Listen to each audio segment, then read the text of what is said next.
Welcome back, everybody, to the Laugh Cry Club. I'm Joy. I'm Rebecca. How is everyone doing? We are like right into the spring season. Yeah, April's around the corner. April is right around the corner. If you're in like the workplace, we are at the end of Q1, right? Yes. We made it. That means the first 3 months are over of the year. And it's like, wow, where did it go? Where did it go? Time is just an abyss. But especially these days, I feel like it is kind of going fast and furious at the speed of light. Yeah. And we are going to talk today, speaking of things going really fast and wondering where time went, is slowing down and talking about connection and the inverse of that, of loneliness, and how the digital age has really affected connection, how we socialize. This may be kind of like a no-duh type of statement, but we really want to dig into how people are feeling. I've said this before to you, I think at some point, maybe on here or not, but I just still feel like we are reeling and not fully recovered from the pandemic. That had such a profound impact on all of us. So I want to talk a little bit about all of these things today. How are you doing, Rebecca? Are you feeling lonely because of our digital age? I would say I'm not. Isn't that interesting? I think some people feel it really lonely. For me personally, I love working from home. I don't ever want to go back to an office. You know, I guess sometimes I think as a therapist that might seem kind of selfish, because there are certain things when you are in each other's space, sharing a room. You know, I value human connection, but honestly for me, I feel like I've been able to get more human connection by being digital than I did being in person. Oh, that's interesting. Yeah, it's really been the opposite for me. How about you? Yeah. I think it kind of ebbs and flows, but I will say I do miss micro connections. So what I noticed I lost when I went from working in an office to working full-time remote was the times when people would just walk by my office and say hi. And you'd sit sometimes and chat for 20 minutes about something random that happened. And now we have to be more intentional about setting up coffee chats or little virtual happy hours or whatever it may be. Now, granted, we are obviously able to go out and do that with friends, but when it's in an office setting, you have the flyby hellos that I really miss. And I think that really, because I am more of an introverted personality type, I will not often seek out the interactions, but people would often come to me. And because I was in a management role and my office was really close to the entrance of where people walked in every day, people would stop by and they'd say hello. And I was working with JT and they'd come by and pet JT, or, you know, the cadet, the dog I was raising at the time, I'd bring her into work. So it was like this constant in and out of people saying hi. I kept my door open. And if I had to get work done, I would shut my door. But that I noticed a gap in interaction that I didn't realize how much it fueled me until it was gone. That is true. I do miss like being in an office when I worked in community mental health prior to going private practice. I loved that office setting because I was like school-based and I saw adults in the office. So I was in the school. So I saw all the kids and all the adults working there have conversations. Then in the office, the ladies that worked like the front desk in charge of scheduling, like we had a kitchen there. So they were like always making food. Like there was always food. Like you walk in and be like, oh, Linda made a gingerbread cake today. Right. I think I'll have some of that. Or she would have made like a lunch and be like, yeah, help yourself. So I guess you're right. I do kind of miss those connections. And I think back on it, I'm like, I kind of feel like I get more work done now than I ever did in an office. Yeah, that's actually very true. I do think working remotely has made me wildly efficient because I have so much time back from those micro interactions that sometimes turned into huge interactions. Sometimes it would be an hour-long conversation and we'd be like, okay, we got to get to work now. And it's not a bad thing. I think it really enhanced the culture, but I do think the culture is different now if you do work remote. Now, if you work in an office, this is probably like, no big deal. But I also think even if it's not just working remotely, I do think how we interact with people is different in the past, 10, 20 years, where we're group chatting and we're having notifications on our phone and we're having all of this distraction, but the connection is different. And it's not the sitting across someone, looking them in the eye, it's like having that face-to-face relationship building, really. Do you find that from working online, and if you haven't ever met a person like in reality, and then you go to meet them, do you feel like exceptionally nervous about the interaction? Maybe more so than before, or? I feel like it's just different. It goes against like the social construct that I grew up with, which is like you meet everyone in person and then you just hang out. Yeah. So it kind of goes against what I'm obviously used to most of my life. For me, I get really nervous. I don't know what it is, because I think the things of like, will this person like me in real life? Even though I'm the same. Well, basically, I feel like. We are the same person. It's just you aren't seeing them in a 3D scenario. But I feel like the pandemic effect, whether when the pandemic hit, I was still working full time in an office. So I didn't have a shutdown. My life did not change whatsoever. I mean, in relation to work, all of our lives changed. Yeah. But in terms of my routine, let's just put it that way. Mm-hmm. My routine was the same. I got up, I went to work, we were masked. We had to do more work than ever because I was working in a medical facility, working at the vaccine clinics. Like, it was just fast and furious. But then in terms of how our social life changed. Everyone, whether your work life and your social life changed. Some people still had to go to work, still went to an office, nothing changed. But socially, a lot. I mean, everything changed. I think the loneliness really set in where we had to rely more on digital connection. We were doing virtual happy hours. Everyone was just meeting online. You quite literally couldn't get together if you were following the rules. Why it got worse, I think that, the isolation rewired a lot of our habits, which I could speak for myself. It rewired everything. There's science that says, face-to-face interaction, our brains are wired for that. Like, we have mirror neurons. Mm-hmm. When we're together, we have this oxytocin release when we're talking together because we're mirroring each other and we're interacting. Like, our brains are literally wired differently because of that. But like, for example, when we had the shutdown, every single day I was like going to a gym, going to my community, and then everything was working out from home, doing everything from home, doing everything from a distance. That literally rewired all of our routines. This is not to kind of overstate something that happened obviously 6 years ago, almost to the day when we're recording this, which is weird. Yeah, it is weird. That is so weird. I'm like, wow, that happened. It was like March 15th or something. Isn't that wild? Just 6 years ago. Jeez. Yeah, isn't that wild? And I don't want to kind of like state the obvious here, but I also want to acknowledge that I don't know. It was like this really big group think that we all went through. When everything opened, we just kind of rushed to get back to normal. But I don't think we ever sat and processed collectively, how do you do that? But I don't think we ever really processed how hard that was and what that actually did to us and what that did to our connection. You're right. There was no processing. It's almost like we need a huge debrief. Yeah. Debrief. I mean, I'm thinking about from a therapist perspective, working in that time period. For me, that was also, or probably for all of us, that was the first time as a therapist that I think you were going through the same thing as your client, having the exact same experiences, essentially, because everybody was dealing with the lockdown and COVID and just the changes. And I feel like that has changed so much in our work. It really has. Do you feel that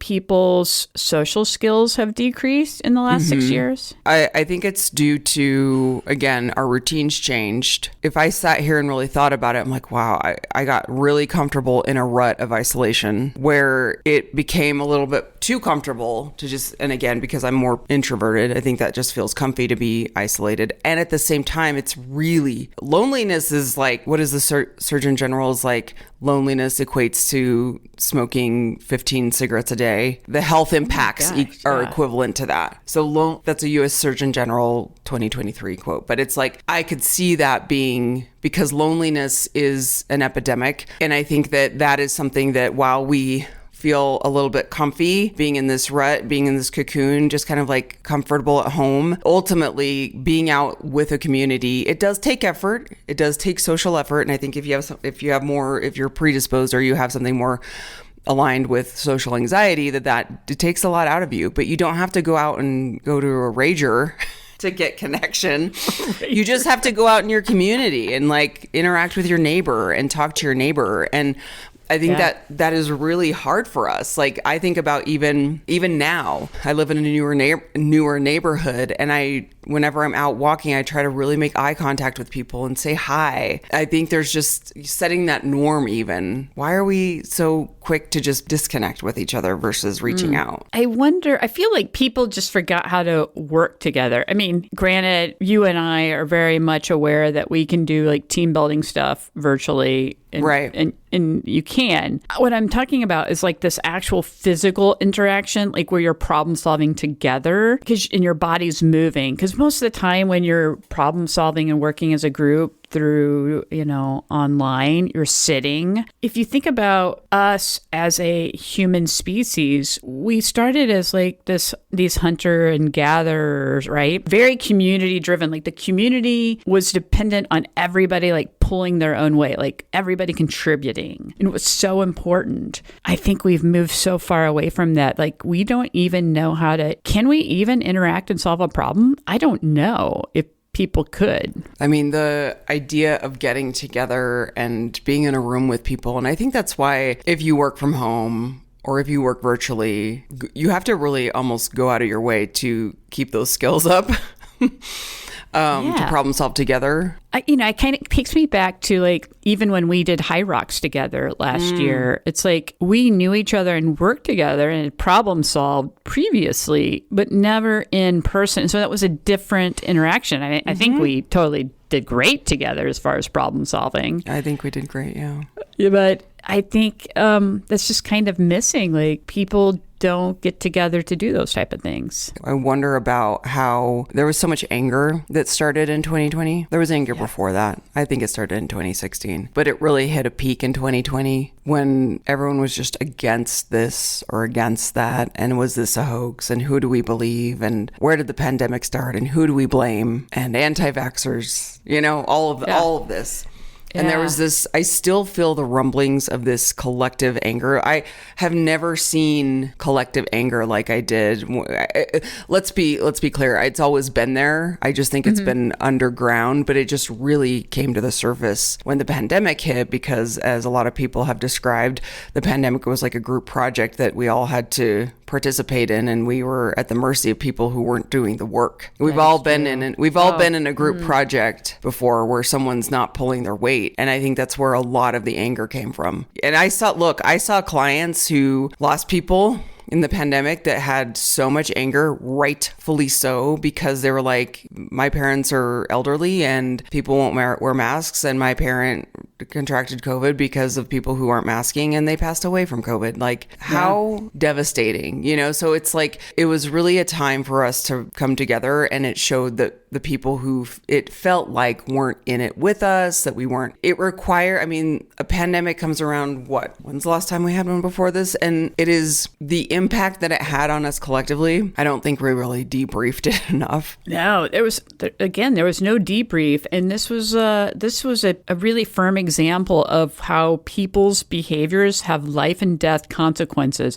Honestly, I don't think as a society, if you think about everybody's out here making decisions every day, which results in a behavior that affects other people. Yeah. That's a good point. I don't know that people really consider that, but that was a time period where people really needed to take a clue and say, I may disagree with this, but the majority of people are saying I should maybe mask up, maybe get a vaccine to prevent the spread. So I'm going to do this for the overall humanity collective here, instead of my own individual wants and desires. Yes. And then we've moved away from this collective mentality of like what's good for the majority to what's just good for me, and then people get really stuck in that view. Yes, that's so hard. And that's what's, I feel like, going to undo us as maybe a society. I agree. The individual belief systems, the us versus them, instead of looking at things as a collective and what is the best, even though I may not really understand, aside from the conspiracy theorists, dangerous, which we can't just like, if we look at it, hey, I may not have a full confidence in this, but I trust that collectively this is going to be the best for humanity and keeping people safe. I'm going to trust medical professionals. Like, I see a lot of anger that has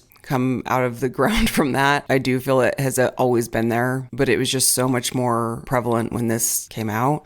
And it's hard. And I recently listened to an episode of the Dharma Lab where they were talking about anger. Of like, okay, so how do you get through anger when it's happening? They're basically like, you have to get to know anger. You have to get to know your own anger, and you have to sit with it and contemplate it and kind of commune with it, almost like we do with any other feeling. But anger is such an interesting emotion. It's not to, we should never dismiss it, but you need to get to know it. Meaning a lot of times we take anger and we use that as the momentum to make a decision. And most of the time when you make a decision out of anger, it's a bad decision. It's rarely a good decision, but we saw that happening a lot too. So it becomes a catalyst for people's decision making for sure. Look at road rage. I mean, that is one that yes. just, I will never understand. It's someone who is just taking anger out on a stranger they absolutely know nothing about and making an assumption and a snap judgment. Yeah. Where on earth is there going to be good that comes out of that? Never is anything good coming out of that. I just actually saw something recently that happened in the city I live in where it was like a parking lot rage over a parking space or something. And some guy grabbed his coffee cup and took it and threw it. And I guess the window was kind of down. And it happens to be, there was a little kid in there. And so the coffee went over the little kid. Since this has come out, I think the mom of this kid was really upset about it because it's really scary. This strange man comes up and throws something that it wasn't like an exceptionally hot cup of coffee, but it was like lukewarm. Sure. But it doesn't matter. It's just the instantaneous, like you grab your coffee and you decide to throw it at somebody. There's a little kid in this car that had this. It could have been scalding coffee all over them. Hot. It could have. And now we are looking. You're looking at an assault charge because it doesn't matter what the liquid is. It's. That's an I think just aggravated. People get so angry and then they react. The amygdala doesn't. I mean, it's bypassing your amygdala or the prefrontal cortex where you're like, oh, I'm going to make a really good decision now, and you don't. And I think. Right.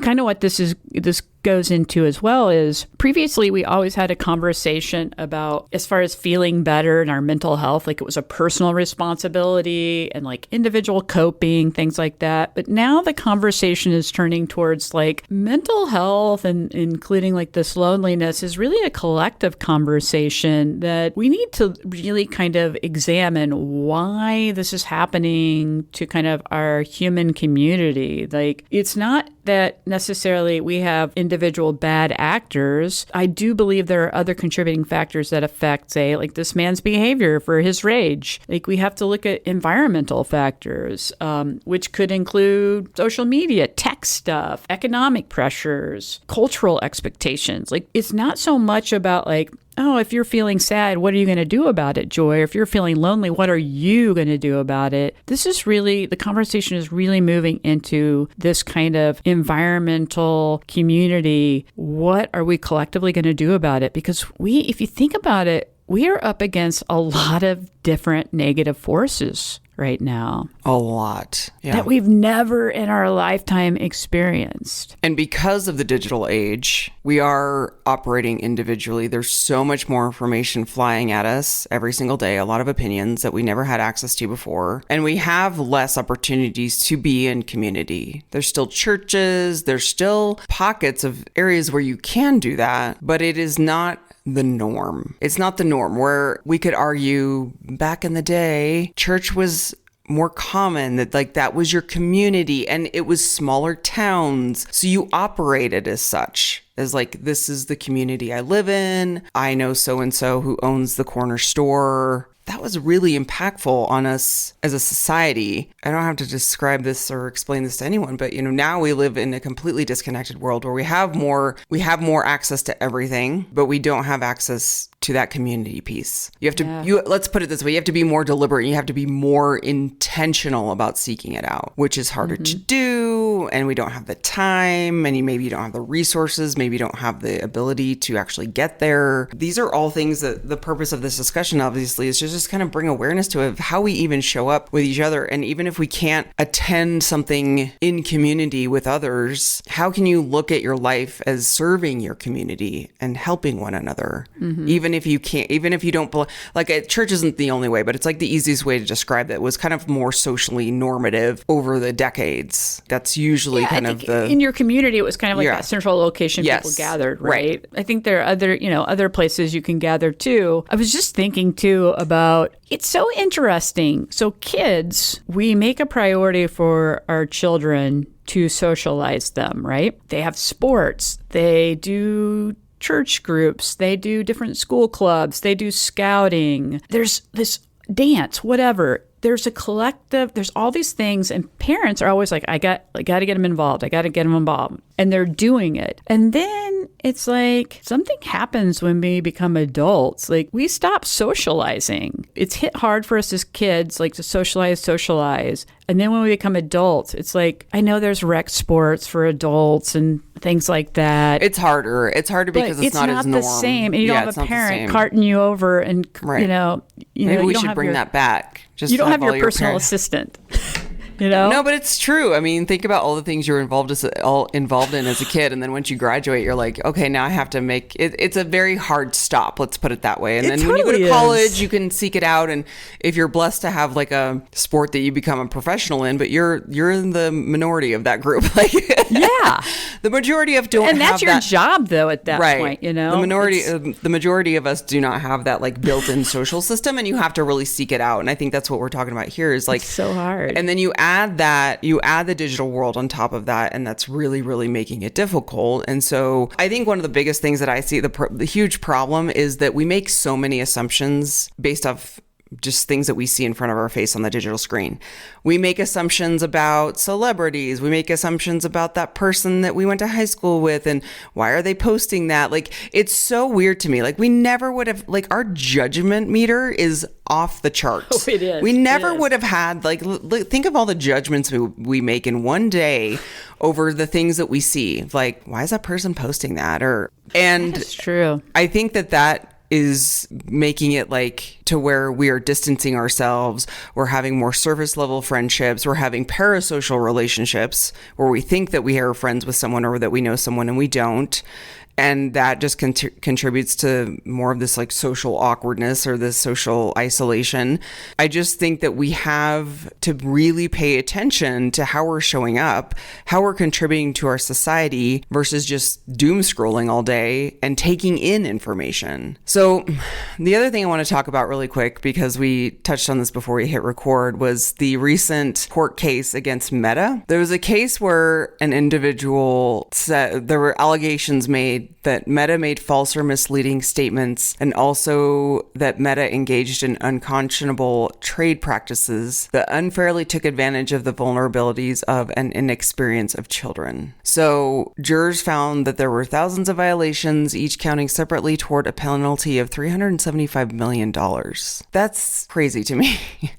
I have mixed feelings about this because it's similar to me, the argument of video games causing kids to use violence or gun violence. It's interesting because they're saying essentially like Meta is responsible for a product they provide, right? Yes, right. And so, and that product has caused harm. But then the user can opt into this. However, when it's a child, they don't get the choice. I mean, that's where the parents come, because that's why I'm like, they don't where have are the any parents? Rights. And I'm not here to blame, but that's my argument is I find it hard to do this like A plus B equals C. A plus B caused C. Or you know what I'm saying? Like this, did Meta actually cause this? Or is it the user and the million other factors in their life that contributed to this? Yeah, I think one thing I'm thinking about too is this kind of similar to, say, the tobacco industry? Is that maybe part of what, I don't know all the ins and outs of this case, but maybe from the judge's perspective and what they heard is that,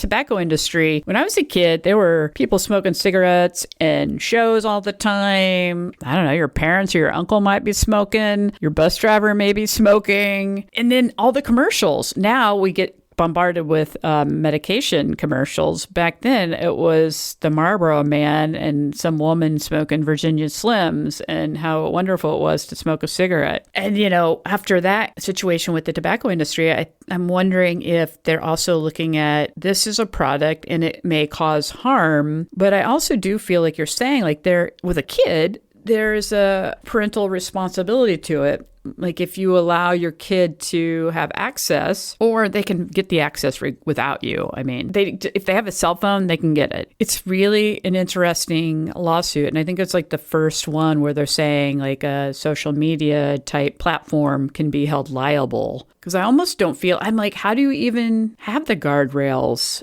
I think it's difficult. And I would say, like we were talking about like video games causing, being linked to school shooting. I would say that's not the A-B effect. The video game did not cause Columbine. Right. Or any of the other mass shootings. It may have contributed, but it wasn't the reason that the person decided to do it. I think in those cases, that comes to environmental, like we as a community hold responsibility for these things happening. I have such compassion towards families that have children that were harmed, of course. And I'd be curious to know what the other factors are that were going on with children who were using social media and didn't have anything else going on. I mean, again, we're not like here to place blame, but I'm just saying there's so many other factors that weigh into situations like this. And it's not unlike, I can't remember off the top of my head, but there was recently a parent who was sentenced to prison because their child shut up a school. That to me is like, that's making a statement right there, is parents are liable when children are involved. As you and I have both worked in child and family therapy. I used to work for the district attorney's office in a juvenile diversion program where children were receiving nonviolent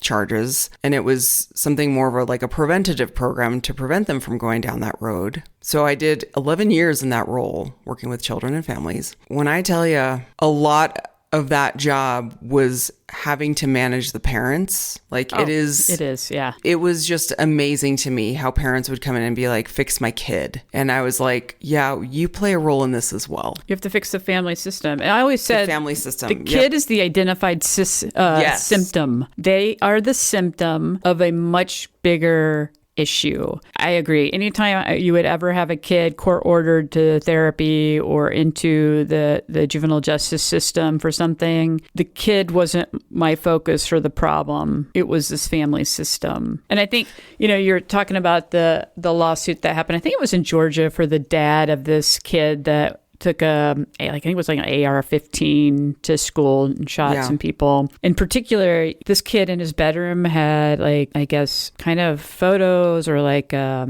montage of things related to past school shooters. So it's like, I don't know, if my kid has past school shooters pasted on their wall, I'm going to have a problem. Right. And then just looking at some behavioral stuff, I'm probably not going to allow them to have access to this weapon. Or I'm going to be like, we're going to get some help right now. And to your comment about like the parent is held responsible for their kid's behavior, 100%. That has always been the case. I just remember growing up, and then even in my studies when I, got my degrees in criminal justice, that juveniles have no rights. Primarily, the parents are absolutely 100% responsible for your behavior, and that if your kid gets drunk and kills someone, guess what? Like in a car accident, you are held responsible as the parent. If you're the parent that gave the alcohol, whatever, it's just, or they go out and do something inappropriate, it's your responsibility as the parent. And I feel like in recent years, like society has moved away from that because maybe law enforcement has way too many other things going on. True. But I don't see parent, like even for truancy issues, like that's a parent issue. I'll never forget, by the way, for truancy, because I followed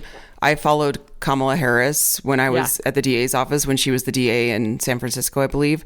I remember looking her up. I like followed her career way before she was in politics, that she had enforced parents to be liable when truancy was a problem. And I remember being like, God, I wish we'd move to that. And I really wanted to model that. I was trying to really advocate for having parents be responsible if kids were truant and getting that same type of consequence, because it really is like, at some level, why do you not know what your kid is up to? This is not a blanket statement, by the way. Every single family has like different scenarios, of course. But I remember I've read actually Dylan Klebold's mother's book. That is a great book.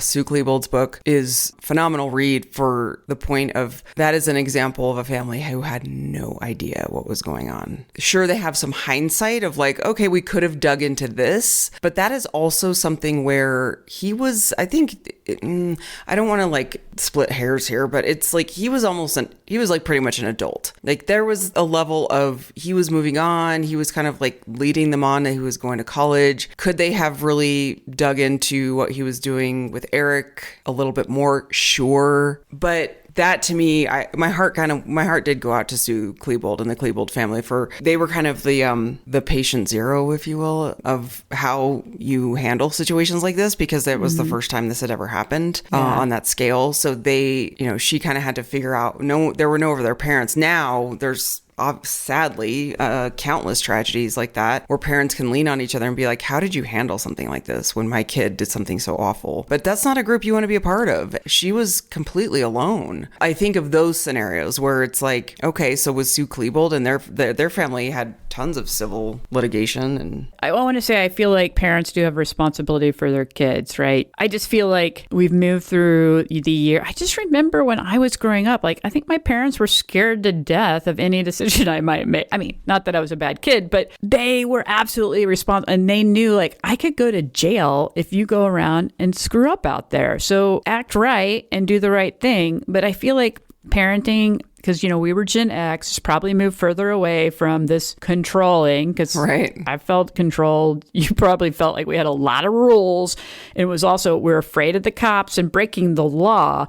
Like, I don't know if people are afraid of breaking the law or if they even know what the law is anymore. But, so I do feel like there's some responsibility with the parents and their kids, but there's also, we have a collective responsibility and that's just not, just because where we are in this world, like we've moved from kind of these smaller communities and niches like we were talking about at the beginning to now I have access to everything in the world. When we were younger growing up, there wasn't that amount of access. My phone was still connected to the wall and I had to pick it up. So the access is there. And now since we've allowed such access, we have a responsibility to make sure this is safe for people. But the problem is, I think we run into here in the United States is we have the First Amendment and everybody thinks they have the right to free speech, which yes, we do. We have the right to bear arms.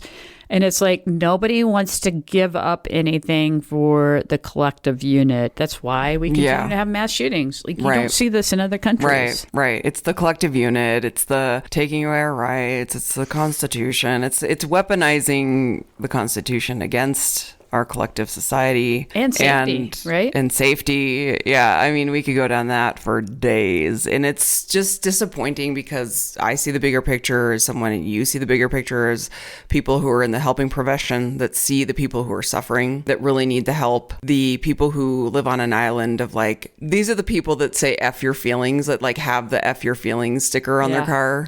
Those people.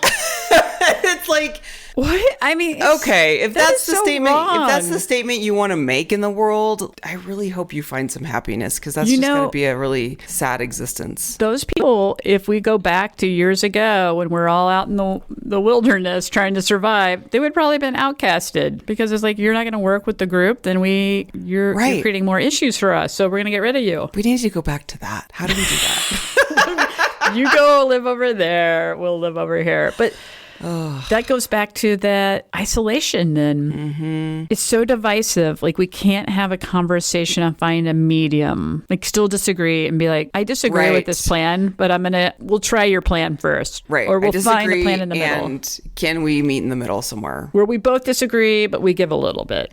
We can disagree without blowing up and being angry. But then we can get into a whole nother conversation on another day about unprocessed anger and trauma. Yeah. And I can't help but think about that when people are angry and doing road rage, as I'm like, man, you've got some unprocessed anger. I mean, that's the beauty of being a therapist, is I'm like looking behind the hood to be like, there's got to be something going on with this person if they flip me off in traffic and they don't even know me. And I'm someone who trains service dogs as a mental health therapist. Like, if they knew who I was, they would probably think differently about cutting me off and flipping me off. Maybe not.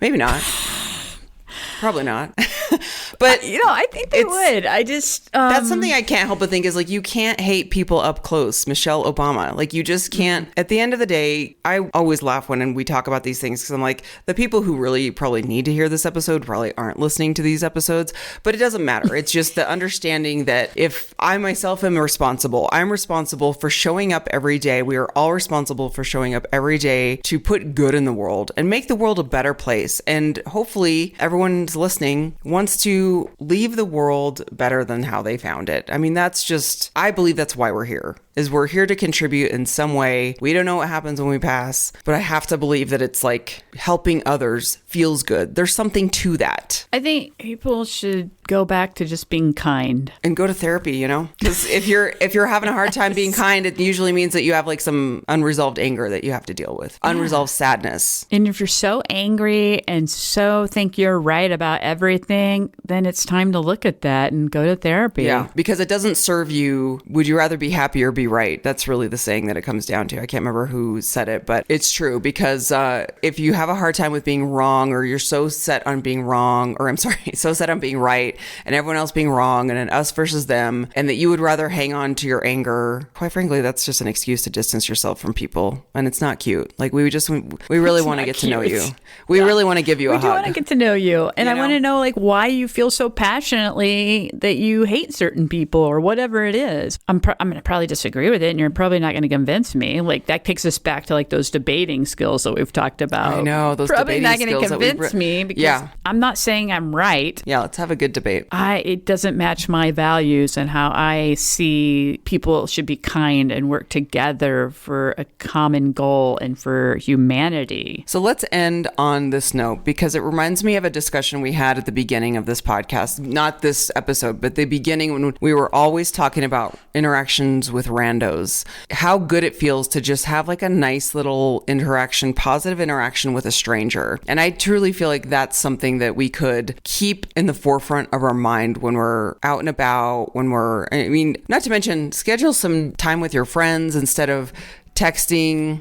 Do a voice memo. Rebecca and I do voice memos all the time. It's Marco Polo's, where you're kind of like seeing the person, you're interacting with the person, but also just being really mindful of the people out there in the world. Like, I'm traveling tomorrow. I'm going to say thank you to the TSA agents who are working their butts off, keeping that in mind, that we are all humans at the end of the day that are dealing with stuff in our lives. If you find yourself getting angry at someone, think about how you could be more helpful in that situation versus escalating. So have a fun interaction with a rando is the bottom line. I had one this morning. It was great. What'd you do? Well, we were walking Oliver, and this woman came to get a little Amazon package.